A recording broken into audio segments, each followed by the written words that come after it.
침대는 과학입니다. 예전에 한국의 어떤 침대 회사에서 내건 광고 문구죠. 침대는 과학이다. 이게 무슨 말입니까?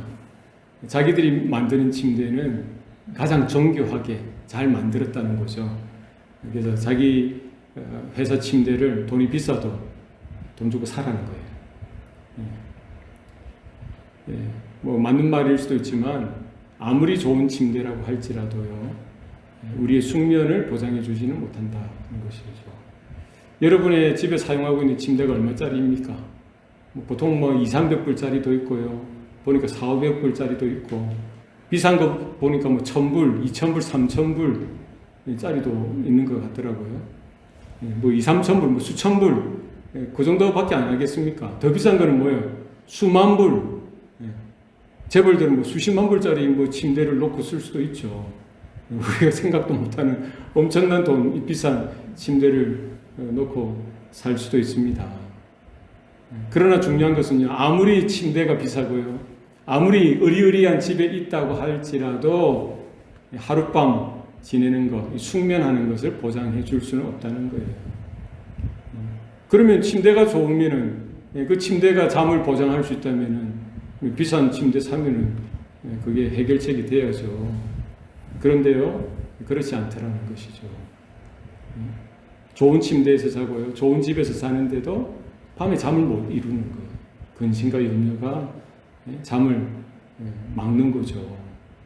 깊은 밤을 홀로 뜬 눈으로 보낼 때가 있더라는 거예요. 우리 사람들이 그렇다는 거예요. 그래서 뭐 어디에 의존합니까? 수면제를 찾는 거예요. 수면제. 여러 가지 약의 도움을 받는 안정제를 찾는 거예요. 잠잘 수 있도록. 장사라도 자야죠. 이 잠을 못 자면 이게 얼마나 그 고통이 심하겠습니까? 얼마 전에도 뉴스에 보니까요, 재벌 3세인데요, 우유주사라고 있더라고요. 우유주사. 성형외과 등 이런 의료기관에서 수술할 때 놓아주는 향정신성 마취, 그러니까 마약류에 속하죠. 이 이제 마취제. 이런 것들을 수술 안 하는데도요, 그 병원에 방문해서 이 우유주사를 맞는 거예요. 왜 그렇습니까? 이런 몽롱한 쾌락도 있겠지만 밤에 잠을 못 자는 거예요. 이런저런 여러 가지 도움을 받았지만 해결책이 되어지지 않으니까 그거라도 맞아서 그 1시간, 2시간 좀 단잠을 자고 싶다는 거죠.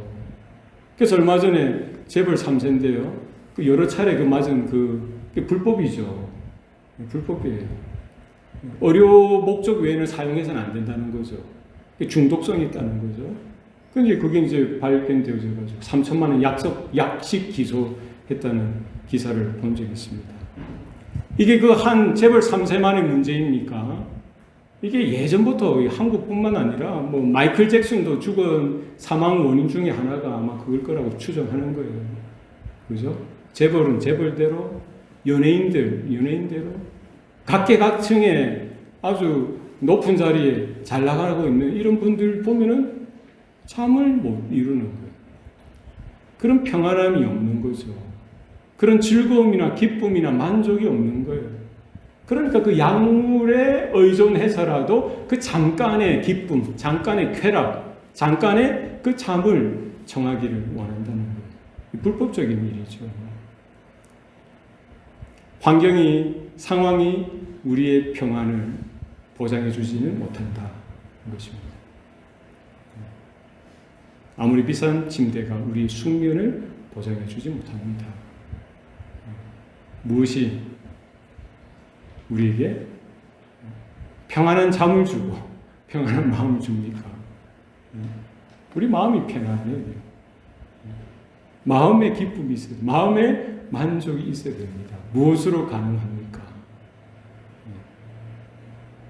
하나님의 은혜가 임할 때에 가능한 줄로 믿습니다. 아멘. 오늘 우리가 계속해서 하나님의 복에 대해서 우리가 상고하고 있죠. 하나님의 복이 있어야 되는 거예요. 하나님의 은혜가 우리 가운데 임해야 됩니다.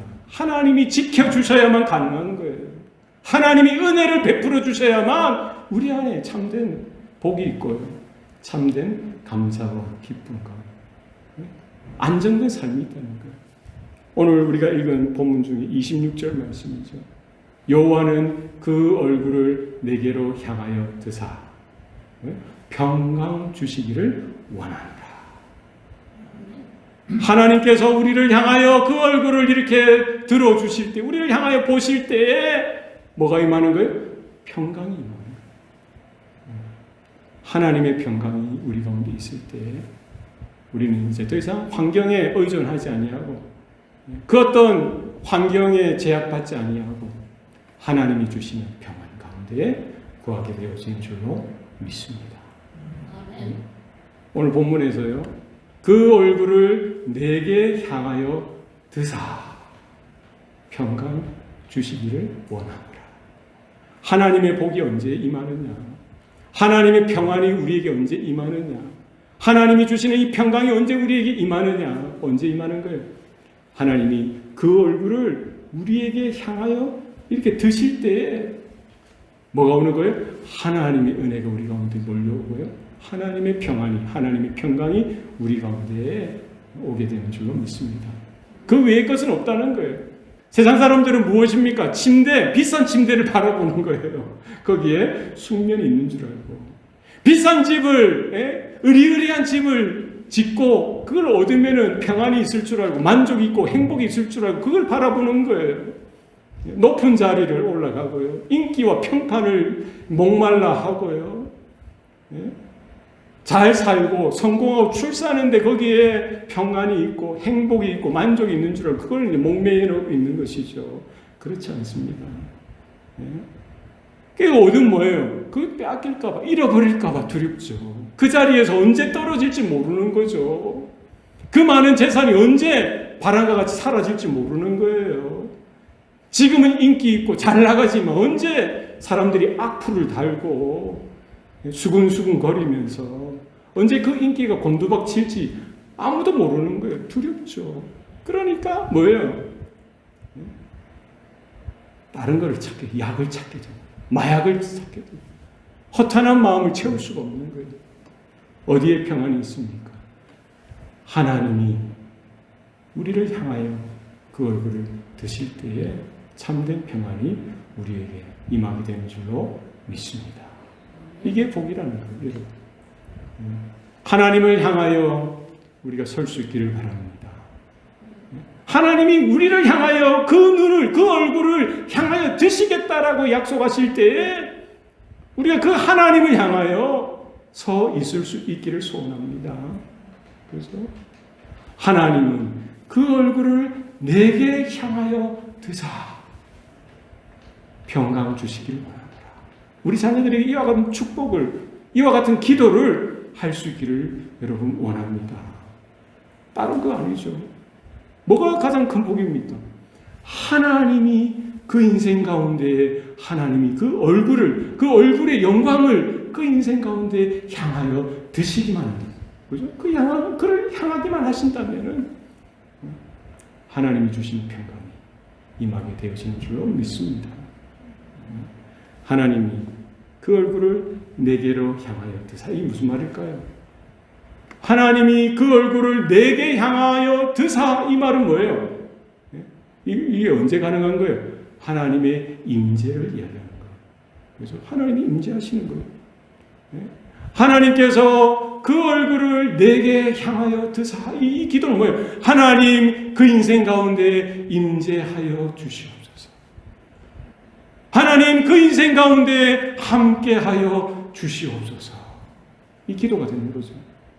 임마누엘.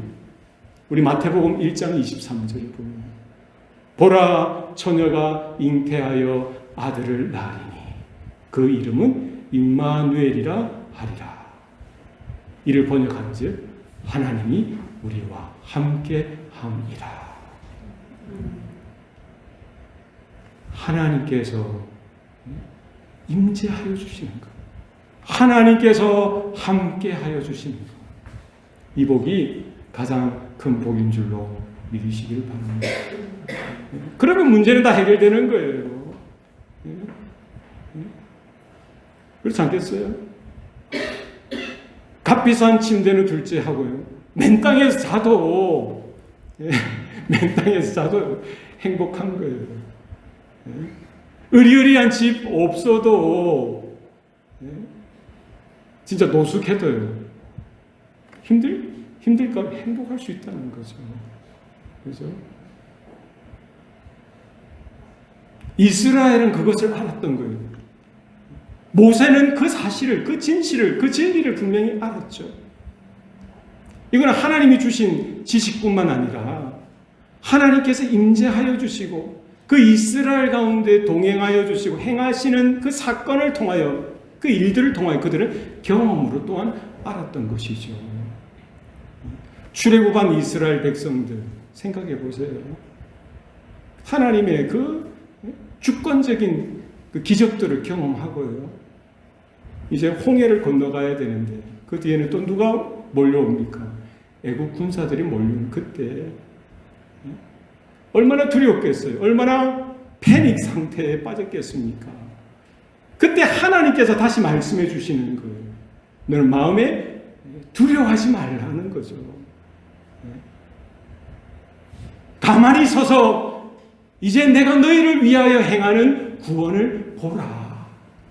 내가 너희의 하나님이 되는 것을 너희는 직접 보라는 거예요. 그리고 하나님께서 그냥 그들을 내버려 두신 것이 아니라 끝까지 책임져 주시는 거예요. 그들 가운데, 그들 중심 가운데 그들의 앞장서서 하나님께서 살 길을 열어 주시더라는 것이죠. 하나님이 함께하는 임재, 하나님이 함께하는 민족, 하나님이 함께하는 나라, 망하는 법이 없습니다. 하나님께 가까이 함이 뭐라는 거예요? 나에게 복이라는 거예요. 하나님께서 저와 여러분을 향하여 그 얼굴을 드실 수 있기를 소원합니다. 그때 뭐예요? 하나님이 주시는 평안, 하나님이 주시는 평강, 하나님이 주시는 그 은혜가 흘러오는 거예요. 그렇죠? 우리는 그 어떤 문제를 해결하려고 하지만요.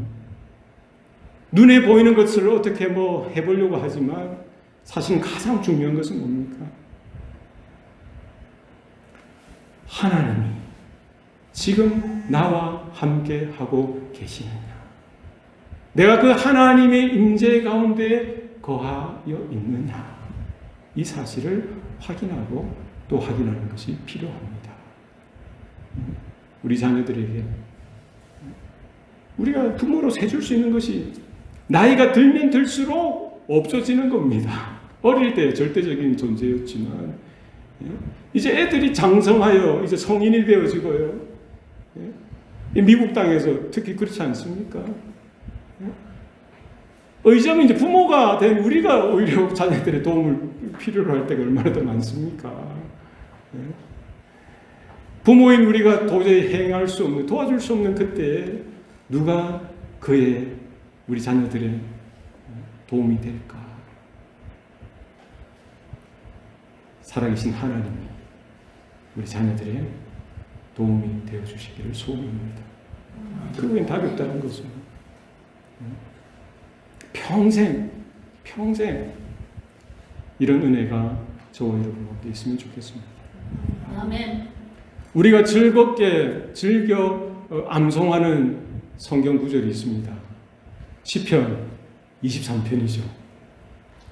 여호와는 나의 목자시니 내게 부족함이 없으리로다. 아멘입니까? 아멘. 이거는 그죠? 교회 안 다니는 사람도 신앙 없는 사람도 너무 좋은 말씀이니까 이렇게 외우기도 해요. 그죠? 이 다윗의 시죠. 얼마나 주옥과 같은 시입니까? 우리의 심금을 울리는 시죠. 그런데 이 다윗의 신앙의 고백이 언제 어느 장소에서 이 시가 만들어졌냐는 거. 다윗이 왕궁에서 배가 부르고 등이 따시고 왕궁에서 잘 살 때 이 시가 만들어졌습니까? 잘 나갈 때 많은 백성들이 우러러보고 많은 주변 국가들이 우러러보는 그때 이 시가 탄생되었습니까? 언제 탄생되었어요? 언제 이 시를 만들어졌어요? 언제 다윗이 이 시를 이렇게 하나님 앞에 이렇게 만들어서 주님을 향한 신앙을 고백합니까? 언제입니까? 다윗이 노후에 아들 압살롬이 반역을 하죠. 다윗의 그 왕권을 폐위시키고 쫓아냅니다. 왕궁에서 도망자처럼 짐승처럼 이렇게 쫓김을 받아서요. 광야에서 헤매이고 꼴짜기에서 헤매일 때 개처럼 살아가는 그때 자기를 따르는 모든 신하들이 다 반역해 거기에 동조하고요. 모든 민심이 자기를 떠나고 했을 그때 다윗은 뭐예요? 이 시를 지어서 하나님 앞에 고백하는 거예요. 여호와는 나의 목자시니 내게 부족함이 없으리로다. 이 믿음의 고백이 저와 여러분의 고백이 될 수 있으면 좋겠습니다. 이 신앙의 고백이 우리 자녀들의 신앙의 고백이 될 수 있기를 소원합니다. 그 어떤 존재라고 할지라도 다윗이 이런 고백할 때 이렇게 마음에 새기지 않았을까요? 그 어떤 존재라고 그 사랑했던 아들일지라도 원수잖아요. 자기의 왕권을 빼앗아가고 자기의 영광을 빼앗아가고 자기의 왕궁을 빼앗아가고 자기의 신하들 그 충성스러운 신하들 다 빼앗아갈지라도 나는 뭐예요? 여호와 하나님 목자 되신 나의 하나님 한 분만으로 인하여도 나는 만족합니다. 부족함이 절대 있을 수 없어요. 모든 백성들이 등을 돌리는 그 순간에도요. 여호와는 나의 목자시니 내게 부족함이 없다 고백하는 거예요. 그렇지 않겠어요? 모든 것을 빼앗아갑니다. 하나도 남김없이 빼앗아가요. 이 아주 멋있는 옷, 왕이 입는 옷까지도 다 빼앗아가죠. 그 명예까지, 인기까지 다 한순간에, 그 재산, 재물까지, 권력까지 다 한순간에 다 빼앗아갑니다. 그래도 나는 뭐예요? 여호와 하나님 한 분만으로 인하여 나는 만족하다는 거죠. 다 빼앗아가도 뭐는 빼앗아갈 수 없다는 거예요. 나의 영혼은 빼앗아갈 수 없다는 거죠. 내 안에 있는 이 기쁨은 빼앗아갈 수 없다는 거예요. 내 안에 있는 이 평강은 빼앗아갈 수 없다는 거죠. 내 안에 있는 하나님이 주시는 특별한 은혜는 빼앗아갈 수 없다는 거예요. 하나님이 나와 함께 하시고 나의 목자 되어 주시고 하나님이 인재하시는 이 인재함을 누가 빼앗아갈 수 있냐는 거예요. 하나님 장중에서 나를 붙들어 주시고 하나님의 그 특별한 사랑에서 끊을 자가 있겠느냐? 끊을 자가 없다는 거예요.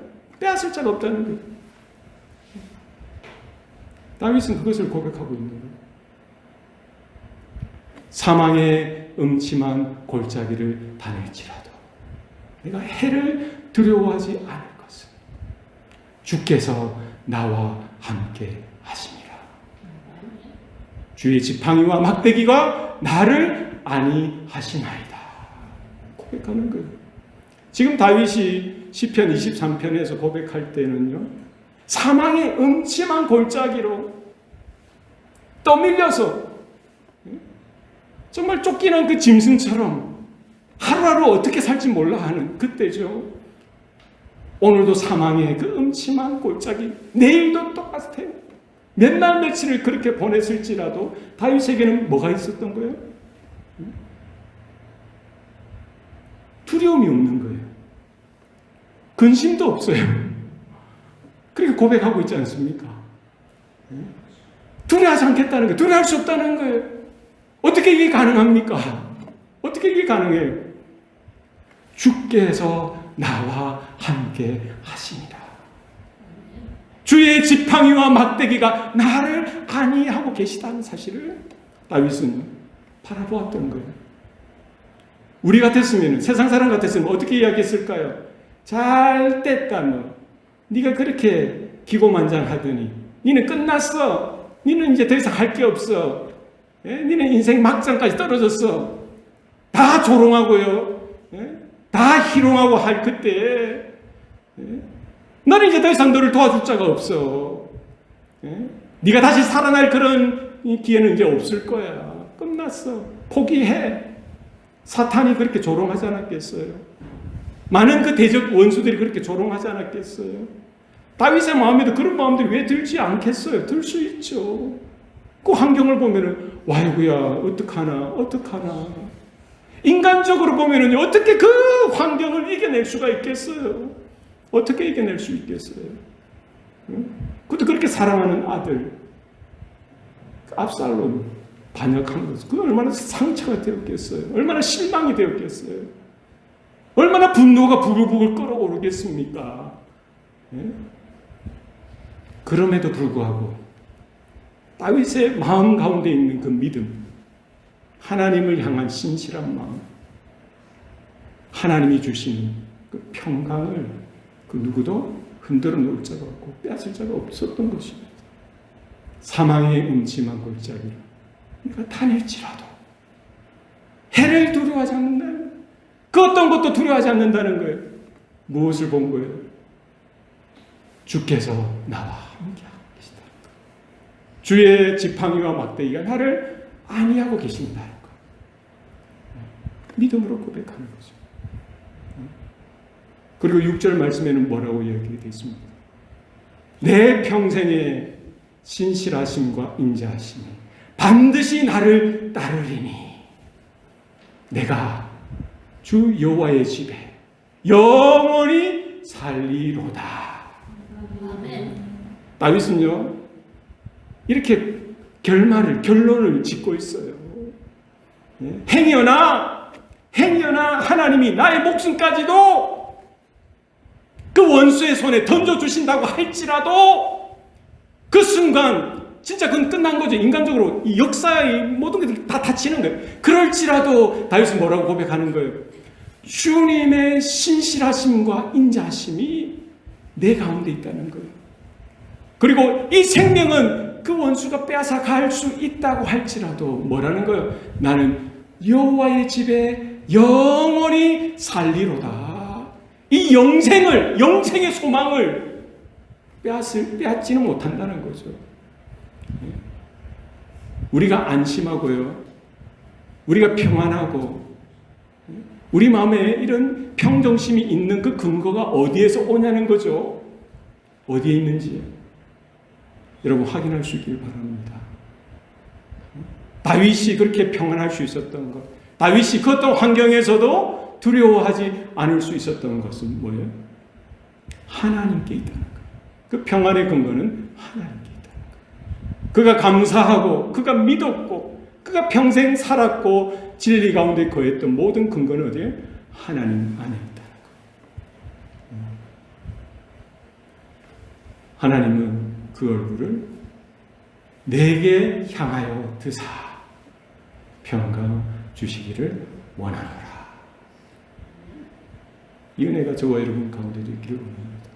성도라고 하면은 하나님께서 다윗에게만 이와 같은 특별한 은혜를 주신 게 아니라 성도라고 하면은 구약 성도들이든 신약 성도들이든 비록 성경에는 기록되어지 않은 무명의 성도들이라고 할지라도 예수 그리스도를 주로 고백하는 그에게 하나님은 동일한 성령의 은혜를 약속해 주신 줄로 믿으시길 바랍니다.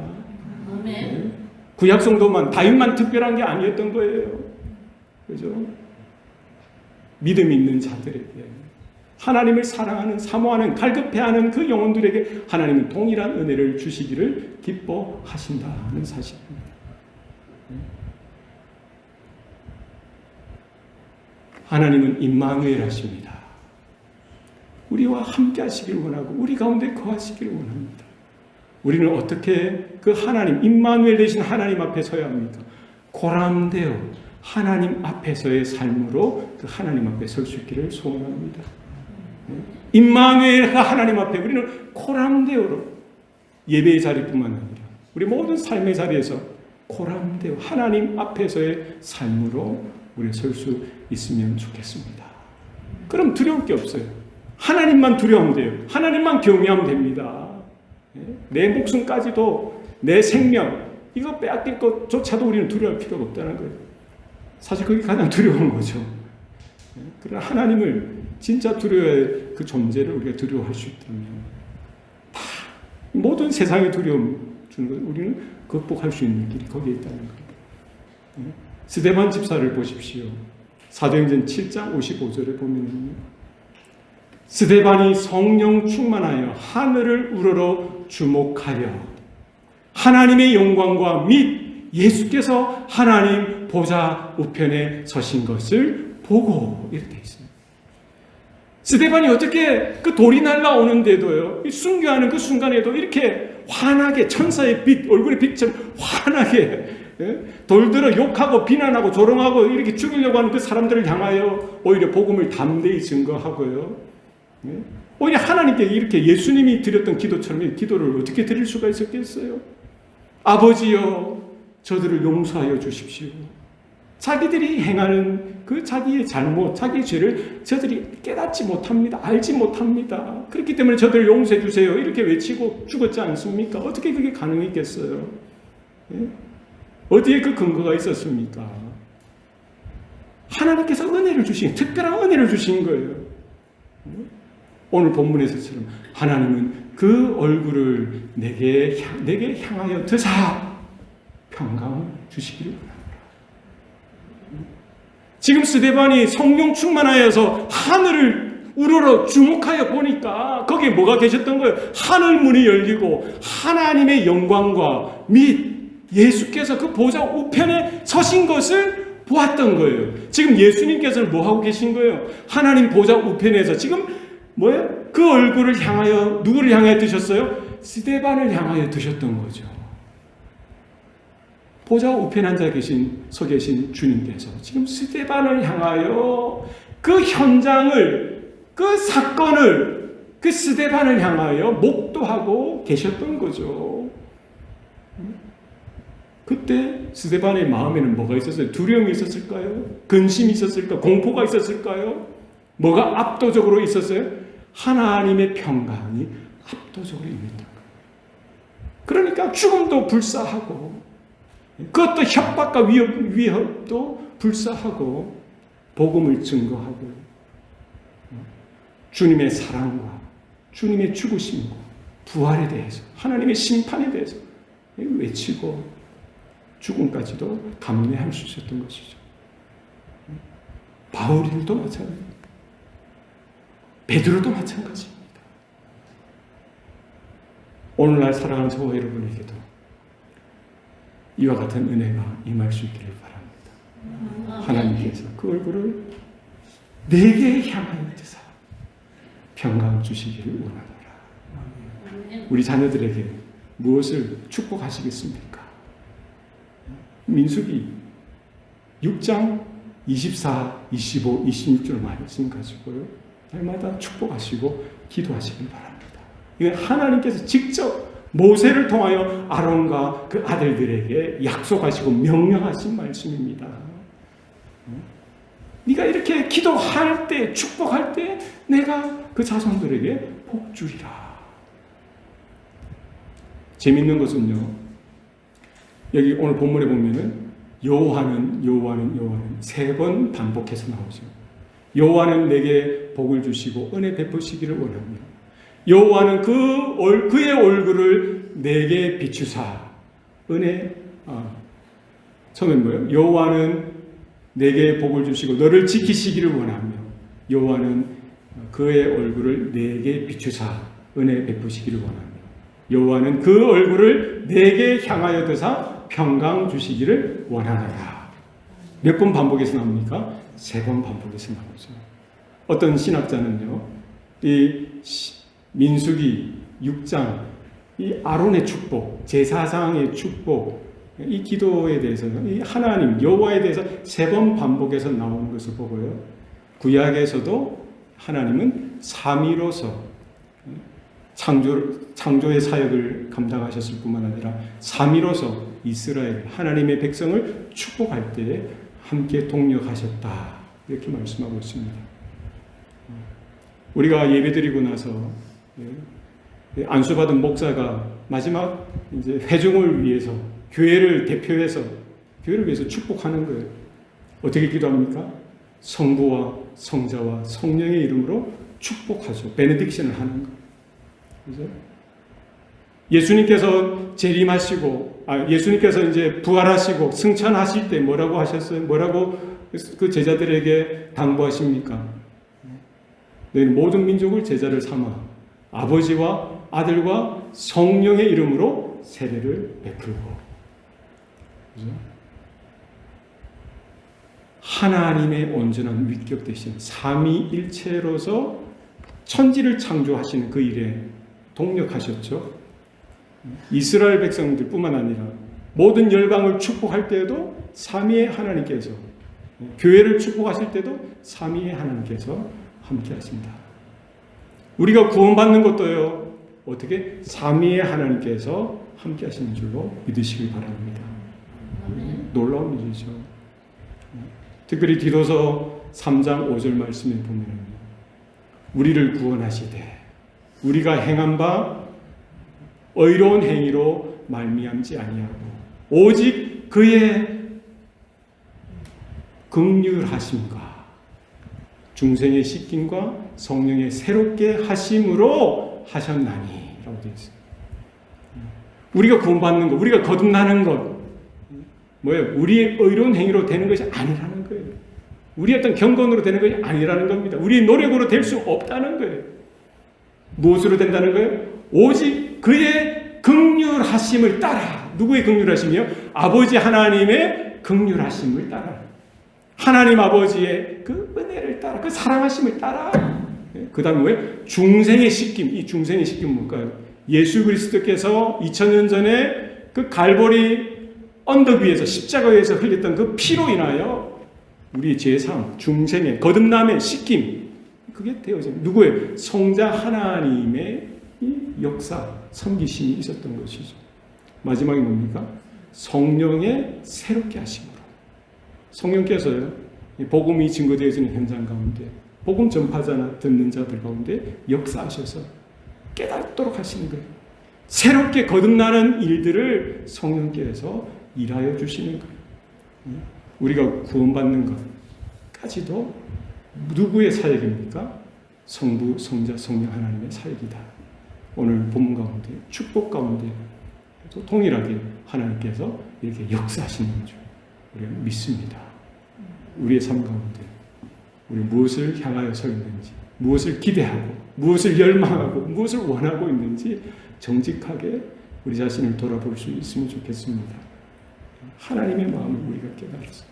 하나님께서 우리에게 복 주시기를 원하는, 하나님께서 우리에게 은혜 베풀어 주시기를 원하고, 우리와 함께하여 주시기를 원하고, 우리에게 평강으로 또 이렇게 함께하여 주시기를 원하는 그 마음을 우리가 알고, 임마누엘 그 하나님 앞에 우리가 고랑되어의 신앙으로 하나님 앞에서의 삶으로, 예배로 나아가는 저와 여러분 되시기를 축복합니다. 기도하시겠습니다. 살아계신 아버지 하나님, 오늘도 은혜 주시니 감사합니다. 여호와는 그 얼굴을 내게 향하여 드사 평강 주시기를 원하노라. 하나님, 이 은혜가, 이 복이 우리 모든 아버지들, 어머니들, 부모 세대뿐만 아니라 우리의 자녀들, 다음 세대들 안에 충만하게 임하게 하여 주시옵소서. 하나님, 이 세대에 눈에 보이는 것을 따라 살아가지 않게 하시고, 눈에 보이지 않는 영원한 하나님의 그 영생의 소망을 따라 우리가 하나님의 상속자로서의 삶을 우리가 살아나가고, 또 믿음으로 살아가는 삶으로 우리 가운데 있을 수 있도록 주님께서 붙들어 주시고 함께하여 주시기를 소원하고 예수님 이름으로 기도드리옵나이다. 아멘.